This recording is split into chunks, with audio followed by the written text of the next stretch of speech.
За ажлын хэсгийн дарга даваа сүрэн гишүүнд баярлалаа. Тэгэхээр харин 6 дугаар сард батлагдсан бас тэр хөнгөлтүүдийн нөхцөл дээр нөө хасагдах зардал дээр бас тодорхой хөнгөлтүүд байгаа даа штэ. Тэнгүүд энэ удаад болохоор нөгөө орлого талд нь бас хөнгөлт өгчөж байгаа байхгүй. Тэгэхээр яхаа зүгээр олон улсын жишг энтер дээр бол ерөнхийдөө бол нөгөө хасагдах зардалд нь тооцох жишг бас нэлээд байдаг. Тэгэхээр хэрвээ энэ одоо хуулийн төслийг одоо буцаан боловсруулахаар бас байнгын оролцоо шилжүүлэх юм бол тэр ажлын хэсгээр нь бас ингээд орж саналуудаа хэлэх юм хүсэлтэй байгааг даваа сүрэн гишүүнд уламжлая баярлалаа. За. Ер нь энэ татврын хөнгөлтийн асуудал дээр Төлөвөн дарга их наривчлаарай.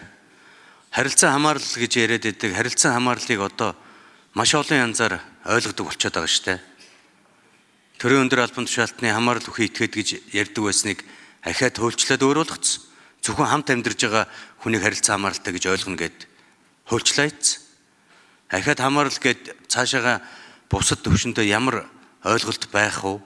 Энийг цааш нь яаж гөөлж тийм ээ? Одоо бусдад давуу байдал олгох уу гэдэг асуудал чинь нээлттэй байх боломжтой шүү. Энэ жаргалан гишүүний хэлж байгаатай би бас санал нэг байгаа. Тэгэхээр эцсийн хэлцүүлэг дээр энэ асуудлаа улам бүр наривчилж орж ирэх ёстой шүү.